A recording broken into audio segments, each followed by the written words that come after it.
नमस्कार, आप देख रहे हैं वाइस नेशन। मैं हूं आपके साथ रिंकी सिंह। वक्त हो चला है देवभूमि समाचार का रुख करते हैं। खबर डोईवाला से है, जहां पर सीलिंग की भूमि पर भूमाफियाओं ने अवैध प्लाटिंग कर दी। शिकायत मिलने पर एमडीडीए ने प्लाटिंग ध्वस्त कर दी। डोईवाला क्षेत्र में सरकारी और गैर सरकारी जमीनों पर अवैध रूप से कब्जा कर अवैध प्लाटिंग का खेल लगातार जारी है। हालांकि प्रशासन शिकायत मिलने पर अवैध प्लाटिंग पर कार्रवाई भी करता है, लेकिन भूमाफियाओं पर प्रशासन की कार्रवाई ऊंट के मुंह में जीरा भर रहा है। नकरौंदा के निवासी रश्मि सिंह ने डीएम देहरादून से क्षेत्र में सीलिंग के 100 बीघा जमीन पर अवैध रूप से प्लाटिंग और तमाम अवैध निर्माण की शिकायत की थी, जिसके बाद डीएम के दिशा निर्देश पर एमडीडी ने कार्रवाई। लगभग 45 बीघा जमीन पर की गई प्लाटिंग को जेसीबी मशीन के माध्यम से ध्वस्त किया गया। हालांकि प्रशासन की इस कार्रवाई से शिकायतकर्ता रश्मि सिंह संतुष्ट नहीं हुई है और कहा कि प्रशासन ने ध्वस्तीकरण के नाम पर सिर्फ खानापूर्ति की है।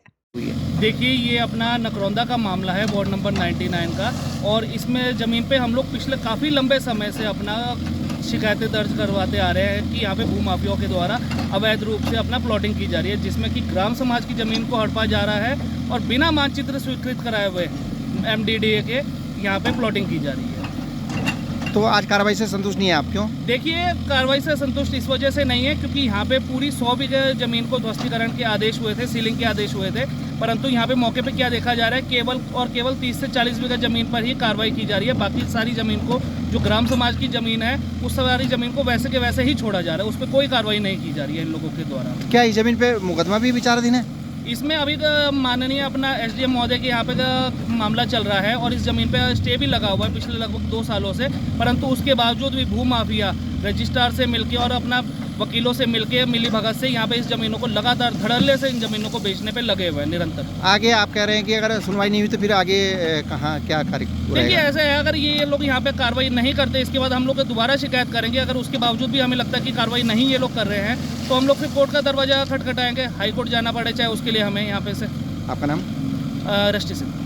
बढ़ते अगली खबर की ओर। अगली खबर डोईवाला से, जहां पर पूर्व मुख्यमंत्री त्रिवेंद्र सिंह रावत के स्वास्थ्य लाभ की कामना के लिए कार्यकर्ताओं ने पूजा पाठ किया है मंदिर में। पूर्व मुख्यमंत्री त्रिवेंद्र सिंह रावत पिछले कई दिनों से अस्वस्थ चल रहे हैं, जिससे भाजपा के कार्यकर्ताओं और समर्थकों ने मंदिर में पूजा पाठ और भजन कीर्तन कर भगवान से पूर्व मुख्यमंत्री के स्वास्थ्य लाभ की कामना के लिए प्रार्थना की। डोईवाला के अग्रवाल धर्मशाला के शिव मंदिर में जहां कार्यकर्ताओं ने पूजा अर्चना के साथ जल अभिषेक करके भगवान से प्रार्थना करते हुए पूर्व मुख्यमंत्री के स्वास्थ्य लाभ की कामना की, तो वहीं महिला कार्यकर्ताओं ने भजन कीर्तन कर अपने नेता के स्वास्थ्य लाभ की कामना की है। ये पूर्व मुख्यमंत्री श्री त्रिवेंद्र सिंह रावत जी की स्वास्थ्य कामना के लिए हमने यहाँ पर भजन कीर्तन करवाया था और पूजन का आयोजन किया गया, जिसमें हमारे काफ़ी कार्यकर्ता यहाँ पर उपस्थित रहे। जिस प्रकार से काफ़ी दिनों से माननीय रावत जी अस्वस्थ चल रहे हैं, तो हम सभी की ये इच्छा है कि वो जल्दी से स्वस्थ होकर हमारे बीच में लौटें, जिससे कि उत्तराखंड के पूर्व मुख्यमंत्री श्री त्रिवेंद्र सिंह रावत जी का स्वास्थ्य थोड़ा अस्वस्थ होने के कारण हमारे डोईवाला नगर मंडल कार्यकर्ताओं ने मुझसे कहा कि क्यों ना हम एक हवन करें और सावन का महीना भी चला है तो शिव जी भगवान की पूजा करें। तो हमने सभी कार्यकर्ताओं की इच्छा को रखते हुए आज मंदिर में एक छोटा सा स्वतः पंडित से बात करी, तो स्वतः स्फूर्त कुछ कार्यकर्ता आए और आज उनके लिए थोड़ा हवन किया, पूजा करी और कीर्तन कर रहे हैं। हम पंडित जी स्वास्थ्य लाभ ले रहे हैं अपने गृह जनपद में। बढ़ते अगली खबर की ओर। अगली खबर लक्सर से, जहां पर विभिन्न बाढ़ग्रस्त क्षेत्रों को दौरा करने पहुंचे कैबिनेट मंत्री सौरभ बहुगुणा। लक्सर में बाढ़ के बाद पैदा हुई आपदा को लेकर मुख्यमंत्री सहित उत्तराखंड सरकार के कई कैबिनेट मंत्री लक्सर में बाढ़ प्रभावित क्षेत्रों का दौरा कर चुके हैं, जिसमें दोपहर 12 बजे इसी तर्ज को बरकरार रखते हुए गन्ना और पशुपालन मंत्रालय का जिम्मा संभाल रहे सौरभ बहुगुणा भी लक्ष्य क्षेत्र में विभिन्न बाढ़ग्रस्त प्रभावित क्षेत्रों में पहले सेठपुर सहित हुसैनपुर और मोहम्मदपुर बुजुर्ग के अलावा जौनपुर आदि गांवों का दौरा करने के लिए पहुंचे। इस दौरान उन्होंने कहा कि हरिद्वार जनपद क्षेत्र में इस तरह की आपदा का आना बेहद दुखद है और प्रदेश के मुख्यमंत्री सहित कई कैबिनेट मंत्री भी प्रभावित क्षेत्रों का स्थलीय दौरा कर चुके हैं और उनके द्वारा भी आज मौके पर निरीक्षण के जरिए नुकसान का जायजा लिया जा रहा है। जिसके बाद नुकसान के मुआवजे को लेकर उचित आकलन करते हुए इसमें अग्रिम कार्रवाई को अंजाम दिया जा सकेगा, ताकि आपदा पीड़ित किसान तबके को उचित मुआवजा प्रदान कर उसे आर्थिक रूप से सहूलियत प्रदान की जा सके। उन्होंने कहा कि उत्तराखंड सरकार किसान हित में काम करने वाली सरकार है, इसलिए किसानों को जल्द आर्थिक सहायता के रूप में मुआवजे की दिशा में काम तेजी के साथ किया जा रहा है। ये देखिए, हरिद्वार में जो हुआ वो दुखद था, क्योंकि एक हमारी गन्ने की सबसे बड़ी बेल्ट हरिद्वार जिले की है और कहीं ना कहीं जो क्षति हुई है हमारे किसानों को, उसके लिए सरकार गंभीर है। हमारे मुख्यमंत्री जी माननीय पुष्कर सिंह धामी जी यहाँ का सर्वे कर चुके हैं, खुद आ चुके हैं। हमारे प्रभारी मंत्री माननीय सतपाल महाराज जी यहाँ पर आके सर्वे कर चुके हैं। हमारे कृषि मंत्री गणेश जोशी जी यहाँ पर आके सर्वे कर चुके हैं और आज गन्ने किसानों को कितना नुकसान हुआ है उसको देखने के लिए मैं खुद यहाँ पर आया हुआ हूँ। एक कोशिश है सरकार की कि जो एक्चुअल नुकसान है उसका जायजा लिया जाए और उसका कितना हमारे किसान भाइयों को रिलीफ कितनी देनी चाहिए, कितना उनका नुकसान हुआ है, वो हमारे पास जब पूरी रिपोर्ट आ जाएगी तो जैसे कि अभी माननीय पूर्व विधायक यतीश्वरानंद जी ने, माननीय पूर्व विधायक संजय गुप्ता जी ने कहा है कि माननीय मुख्यमंत्री जी के साथ बैठेंगे और मुझे पूर्ण उम्मीद है कि संवेदनशील सरकार है, किसानों के हित में बात करने वाली सरकार है। माननीय मुख्यमंत्री जी किसानों के हित में कोई ना कोई फैसला जल्द से जल्द देंगे। बढ़ते हैं अगली खबर की ओर। अगली खबर रुद्रपुर से, जहां पर कांग्रेसियों ने अनोखा प्रदर्शन करते हुए सड़क पर धान लगाकर सरकार के खिलाफ जमकर नारेबाजी की है। रोड नहीं तो वोट नहीं, ट्रांजिट कैंप पे सड़क निर्माण को कांग्रेसियों ने जमकर हल्ला बोला। कैंप रोड पर जल भराव में कांग्रेसियों ने धान लगाकर मेयर रामपाल सिंह और धामी सरकार के खिलाफ नारेबाजी करते हुए विरोध प्रदर्शन किया। उनका कहना था कि मेयर रामपाल सिंह और नगर निगम के आला अधिकारियों की लापरवाही के चलते कैंप निवासियों को दिक्कतों का सामना करना पड़ रहा है। बारिश के चलते सड़क जलमग्न हो जाती है, जिससे महिलाओं और बच्चे छात्राओं को घोर दिक्कतों का सामना करना पड़ता है। और मेयर रामपाल सिंह, नगर आयुक्त विशाल मिश्रा कानों में रुई लगाए बैठे तमाशा देख रहे हैं। स्थानीय लोगों ने कहा कि आगामी निकाय चुनाव में भाजपा को आईना दिखाने का काम किया जाएगा। इस दौरान दर्जनों कांग्रेसी मौजूद थे। हमने ये धान रोपाई कार्यक्रम किया है। मेयर रामपाल सिंह कोई अफीम चाट कर सोए हुए हैं। हम उनसे ये कहना चाह रहे हैं कि आप जाइए और आकर देखिए रोड पर क्या हाल हो रखा है।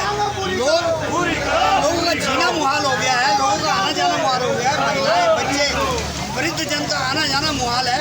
मैं मेयर रामपाल सिंह से ये कहना चाहूँगा, आप झूठ बोलना बंद करें। मात्र 4 महीने का समय रह गया है और आप नींद से जागिए, आकर हमारे ट्रांजिट कैंप का काम कराइए।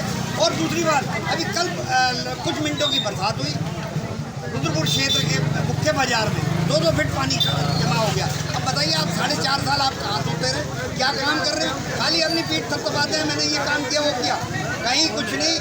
आप सिर्फ सत्ता की मलाई चाटने में मशगूल हैं। आपसे ये कहना चाहूँगा, आप जाग जाइए, अन्यथा आने वाले चुनाव में जनता आपको आईना दिखाएगी। देखिए, ट्रांजिट कैंप की रोडों का बहुत बुरा हाल है। आप झील से देख लीजिए, शिवपुर से देख लीजिए और आवासिका से शुरू होती है, वहाँ से सारी रोड चारों तरफ आप ट्रांजिट कैंप के घूम लीजिए। बद से बदतर जीवन जी रहे हैं लोग, गंदगी में, नालियों में, गंदा पानी में जीवन काटने का काम कर रहे हैं। और ट्रांजिट कैंप ने भरपूर समर्थन दिया भाजपा को। मैं कहना चाहता हूँ भाजपा के नेताओं से, ट्रांजिट कैंप के नेताओं से पूछना चाहता हूँ कि आज मेयर का आप समर्थन करते हैं? ये आदमी जिन्होंने कुर्सी बराबर डालकर भयानक भ्रष्टाचार करने का काम किया है। ऐसे व्यक्ति जो वादे करते थे ट्रांजिट कैंप की रोड बनाएंगे, क्या हुआ? आज भी रोड के हालात आप देख लीजिए। हमने मेयर रामपाल से पूछा है कि आपने आखिर ट्रांजिट कैंप वासियों के साथ धोखा क्यों किया उनके साथ धोखा? जिन्होंने आपको भरपूर समर्थन दिया, भरपूर वोट देने का काम किया, आखिर उनके साथ धोखा क्यों किया? हम यही पूछने के लिए आज हमारे नगर कांग्रेस कमेटी के द्वारा धान रोपण किया गया है सड़कों पर। और हम पूछना चाहते हैं कि आखिर ये कब तक चलेगा? आखिर रोड बनाने में आपको बड़ी बड़ी बस्तियों की रोड तो आपने बना दी, इन मलिन बस्तियों की रोड कौन बनाएगा? रोड तो आपको दिया था इन्होंने। आपने इनके साथ में धोखा किया है। आने वाले चुनाव में एक चुपचाप पाई करेंगे। बारिश में डूब जाते हैं। बिल्कुल 1 घंटे की बारिश हो जाए पूरा शहर डूब जाता है। मार्केट का हाल देख लीजिए, रामपुरा का हाल देख लीजिए, शिवनगर का हाल देख लीजिए, ट्रांजिट कैंप का देख लीजिए, आवास विकास का देख लीजिए। मुखर्जी नगर में तो पूरा घरों तक पानी भर जाता है। कोई सावनी कल्याणी नदी की सफाई नहीं हुई, नाले नदियों की सफाई नहीं हुई। पैसा जहाँ लगना था वहाँ लगाया नहीं, उन बस्तियों में लगा दिया जहाँ बड़े बड़े ठेकेदारों और बिल्डरों ने मोटी रकम देकर इनके घरों को भरने का, उनको थैले पहुंचाने का काम किया। उन लोगों की सड़कें बना दी। इन विचारों ने वोट दे के बनाया, मेयर बनाया। आज इनके हालात देख लीजिए क्या है। ये हालात है। कई साल से कोई आश्वासन नहीं मिल रहा है रोड बनने का, अभी तक रोड नहीं बन रहा है। हाँ तो ये तो यही सवाल हम पूछ रहे हैं। आज हम धान लगाने को मजबूर हुए हैं कांग्रेस के लोग। आज हम विरोध प्रदर्शन कर रहे हैं कि आखिर क्या बिगाड़ा था आपका ट्रांजिट कैंप के लोगों ने? क्यों इनके साथ भेदभाव किया जा रहा है? क्यों इनको नारकीय जीवन जीने को मजबूर किया जा रहा है? जबकि भाजपा का ये गढ़ है, यहाँ पे लोग भाजपा को भरपूर समर्थन देते हैं। और जिन लोगों ने भाजपा के जहाँ पे वोट नहीं है, जहाँ पे पूरी बस्ती में 500 वोट भी नहीं है, 100 वोट भी नहीं है, बाकी बड़ी बड़ी सड़कें आपने चौड़ी चौड़ी सड़कें बना दी। यहाँ 40,000 वोट जो भाजपा को मिलती हैं, आज उन वोटों पे इन्होंने थूक दिया है।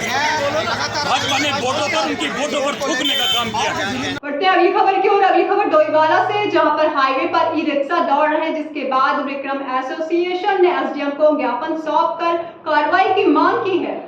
डोईवाला विक्रम एसोसिएशन ने डोईवाला उप जिला अधिकारी को ज्ञापन सौंपते हुए मांग की है।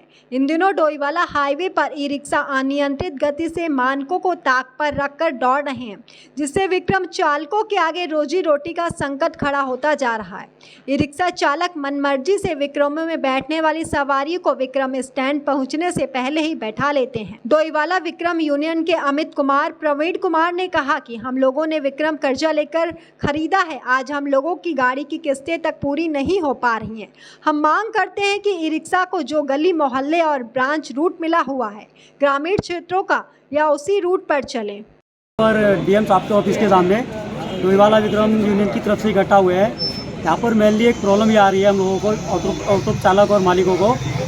जिन लोगों ने ये ऑटो लिए हैं, अभी इससे पहले कोरोना काल के कारण कुछ समय से डिस्टर्ब थे लोग, और उसके बाद फिर गवर्नमेंट ने एक पॉलिसी लागू की है कि भाई आप अपने ये डीजल गाड़ियों को बंद करके इसके प्लेस में सीएनजी गाड़ियाँ लाएं।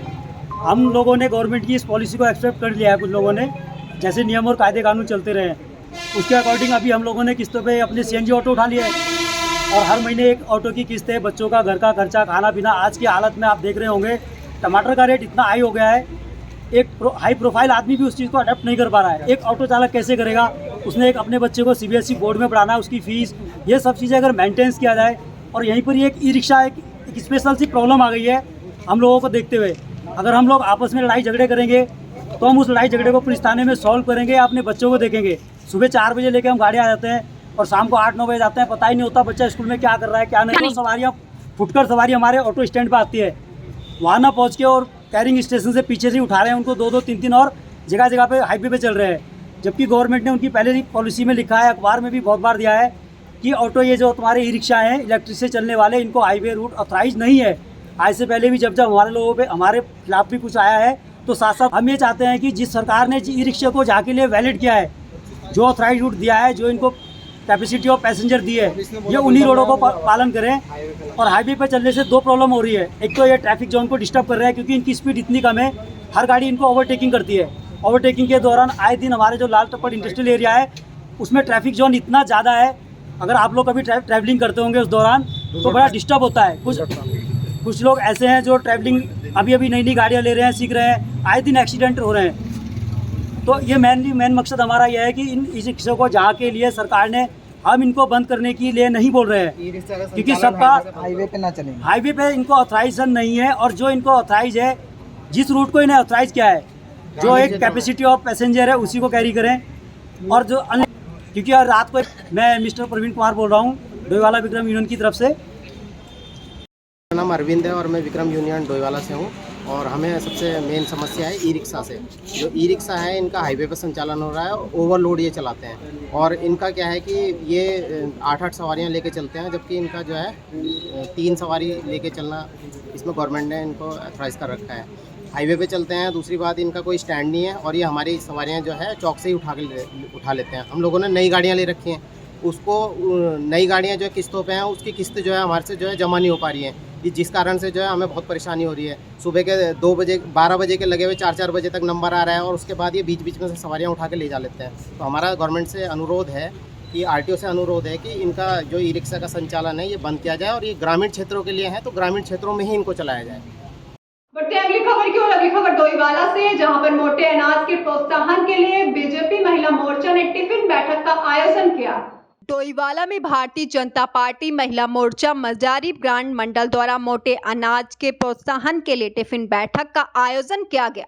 बैठक में महिला मोर्चा की कार्यकर्ताओं द्वारा आमजन को मोटे अनाज के फायदे गिनाए गए, तो वहीं मोटे अनाज की खेती के लिए ग्रामीणों को जागरूक किया गया। बैठक में शिरकत करते हुए डोईवाला के विधायक ब्रजभूषण गैरोला ने कहा कि भारतीय जनता पार्टी महिला मोर्चा के कार्यकर्ताओं द्वारा प्रत्येक मंडल में मोटे अनाज को प्रोत्साहन के लिए कार्यक्रम किए जा रहे हैं।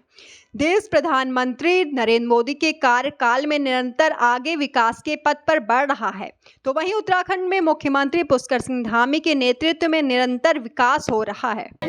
और सब लोग जानते हैं कि श्री अन्न योजना आज पूरे विश्व में आदरणीय प्रधानमंत्री मोदी जी ने पूरे विश्व में इसको पहचान बनाई है और 180 से अधिक देश जो है आज इसमें इसका बहुत ज़्यादा इसको प्रोत्साहित किया गया है। और आज विभिन्न देशों में आज कहीं भी आप जाएंगे, किसी होटल्स में जाएंगे, कहीं भी जाएंगे तो आज ये जो श्री अन्न है आज उसका जो है भोजन और उससे बनाए हुए पकवान का उपयोग पूरा विश्व में कर रहा है। और हम सब लोगों को इस योजना, क्योंकि उत्तराखंड में भी श्री अन्न योजना झंगोरा चौलाई आदि अदर्श जिसे हम कहते हैं, ऐसे बहुत से हमारे ये यहाँ पर बड़ा अच्छा उत्पादन होता है। और जो बहुत से हमारे किसानों को हम लोग जो गांव के किसान हैं, क्लस्टर बनाते हैं, जो हमारे लोग हैं, उनको प्रोत्साहित करने के लिए भी इस खेती को अधिक से अधिक बढ़ावा हो, सब लोग इसको करें। और गवर्नमेंट ने, भारत सरकार ने इसके लिए समर्थन मूल्य भी कर दिया, घोषित कर दिया है। तो आज जो है हमारा जो किसान करेगा, ये उत्पादन करेगा,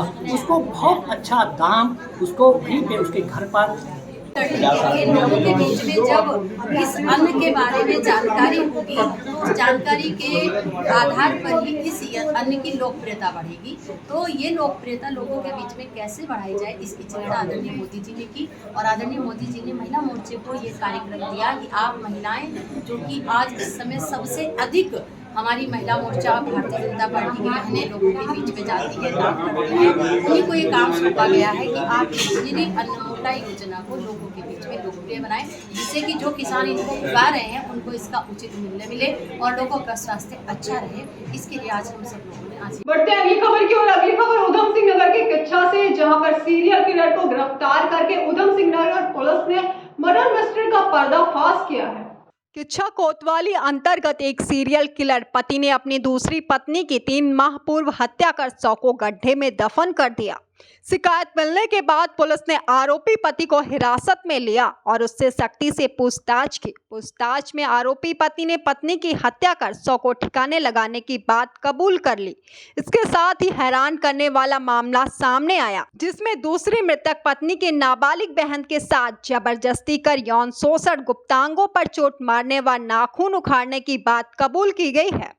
पुलिस ने आरोपी की निशानदेही पर पुलिस ने तहसीलदार के समक्ष शव को बाहर निकालकर पोस्टमार्टम के लिए भेजा। इस मामले में आज एसएसपी उधम सिंह नगर मंजुनाथ टीसी ने खुलासा किया। उधम सिंह नगर जनपद के किच्छा कोतवाली अंतर्गत प्रतापपुर निवासी बेटे के दोस्त ने पुलिस को बताया कि संतोष कुमार द्वारा उसने अपनी पत्नी की हत्या कर शव को गायब कर दिया है, जिस पर किच्छा पुलिस ने मामलों को संज्ञान में लिया तथा एसएसपी के निर्देशन में टीमों का गठन किया गया। इस मामले में उधम सिंह नगर एसएसपी मंजुनाथ टीसी ने खुलासा करते हुए बताया कि इस मामले को गंभीरता से लेते हुए तथा सिर्फ फिरे सीरियल किलर को गिरफ्तार कर लिया गया। उसने बताया कि उसकी पत्नी से मामूली विवाद हुआ पर उसकी हत्या कर शव को जमीन में दफना दिया। इतना ही नहीं, आरोपी संतोष ने ससुरालियों से पत्नी के भाग जाने की बात कहकर नाबालिग साली को घर ले आया और उससे जबरन शादी कर ली। आरोपी के बेटे ने अपने परिचित को राज बताया तो उसने पुलिस को घटना की सूचना दी। बीती देर रात पुलिस ने तहसीलदार के समक्ष किच्छा सिडको रोड पर बने शाही पेट्रोल पंप से 300 मीटर पहले घटना स्थल पर पहुंची और पंतनगर फार्म से सटे नाले में 2 जेसीबी मशीन की मदद से खुदाई शुरू की, जिसके बाद शव को गड्ढे से बाहर निकालकर पंचनामा भरकर पोस्टमार्टम के लिए भेज दिया गया। वहीं पुलिस ने आरोपी संतोष को हिरासत में लेते हुए सख्ती से पूछताछ की तो उसने पत्नी की गला दबाकर हत्या कर शव को जमीन में दफनाने की बात कबूल की। इतना ही नहीं, उसके द्वारा चौंकाने वाले खुलासे हुए, जिसमें उसके द्वारा बताया गया 10 वर्ष पूर्व रभा देवी से उसकी शादी हुई थी तथा वह जलकर मर गई थी, जिसके बाद उसने उत्तर प्रदेश के देवरिया जनपद निवासी केदल देवी से शादी हुई थी। शादी के बाद एक लड़का हुआ तथा उसके द्वारा लालपुर क्षेत्र में एक नर्स के माध्यम से बेच दिया था। इसके बाद उसके एक लड़की हुई जिसको उसके द्वारा मार दिया गया तथा 3 महीने पूर्व कहासुनी के बाद उसने दूसरी पत्नी केदल देवी को मौत के घाट उतार दिया था। वापस ससुराल पहुंच गया, जहां उसने अपनी पत्नी पर भागने का आरोप लगाते हुए उसके नाबालिग बहन से 3-4 दिन रुककर दुष्कर्म किया। इतना ही नहीं, उसके द्वारा उसे किच्छा ले आया गया तथा उसके गुप्तांगों पर चोट मारी गई और नाखून उखाड़े गए व उसके साथ शारीरिक शोषण भी किया गया। पुलिस ने साइको किलर को गिरफ्तार कर जेल भेज दिया है। वहीं एसएसपी ने बताया कि पहली पत्नी की भी हत्या की जांच की कार्रवाई की जा रही है। उक्त मामले का खुलासा किच्छा कोतवाली ऊधम सिंह नगर एसएसपी द्वारा किया गया। एक बेहतरीन खुलासा हुआ है।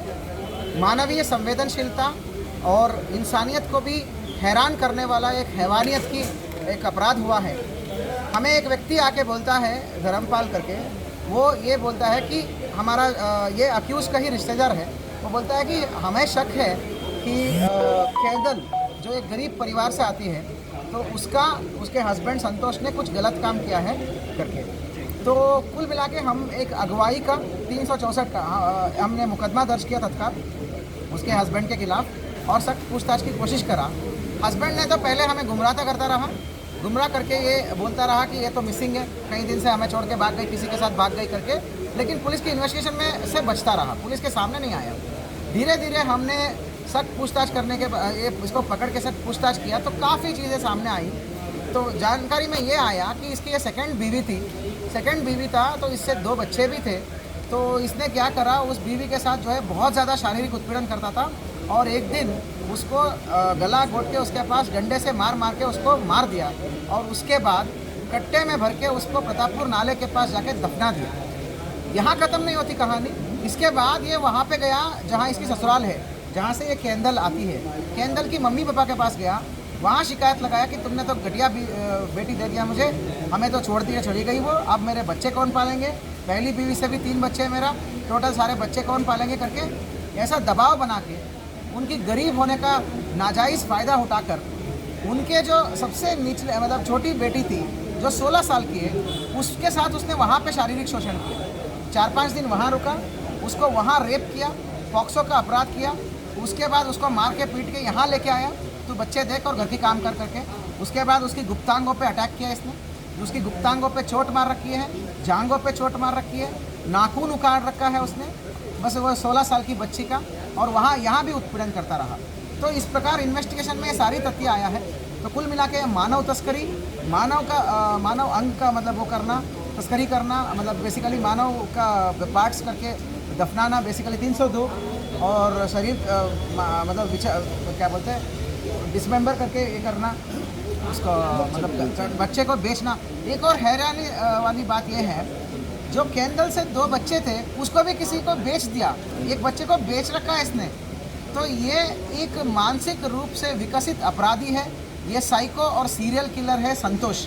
इस पूरे अपराध का अनावरण में तो किच्छा पुलिस की टीम, विशेष रूप से हमारा SSI Phartyal, Virendra, inspector CO Om Prakash, आपका मनोज कत्याल, कांस्टेबल त्रिलोक पांडे, इन सब का बहुत अच्छा भूमिका है। जब हम संवेदनशीलता करके पुलिसिंग करते हैं तो हम बड़े से बड़े घटना का भी खुलासा करेंगे और समाज में एक अच्छी संदेश भेजेंगे। हम सबका मंशा ये है कि ऐसा हवस का राक्षस है, ये सलाखों के पीछे जाना चाहिए और इसको फांसी की सज़ा मिलना चाहिए। तो बहुत अच्छी वर्कआउट है। और इसमें और गहनता से इन्वेस्टिगेशन करने के लिए एक स्पेशल टीम बनाऊंगा मैं इसको। बढ़ते हैं अगली खबर की ओर। अगली खबर हरिद्वार के रोशनाबाद से, जहां पर वैली ब्रिज 10 अगस्त तक बनकर तैयार हो जाएगा। जिला अधिकारी धीरज सिंह गाब्रियाल ने रोशनाबाद बिहारीगढ़ मोटर मार्ग पर अनकेई के पास बरसात से क्षतिग्रस्त हुए सेतु के स्थान पर निर्मित हो रहे वैली ब्रिज को जल्द से जल्द आमजन के लिए उपलब्ध कराने के दृष्टि से वैली ब्रिज का निरीक्षण किया। जिला अधिकारी ने मौके पर अधिकारियों को निर्देश दिए कि वे वैली ब्रिज को युद्ध स्तर पर तैयार करते हुए आगामी 10 अगस्त तक आमजन को उपलब्ध कराना सुनिश्चित करें। उन्होंने इस मौके पर अधिकारियों से जनपद के अन्य पुलों तथा सड़कों के संबंध में भी विस्तार से जानकारी ली।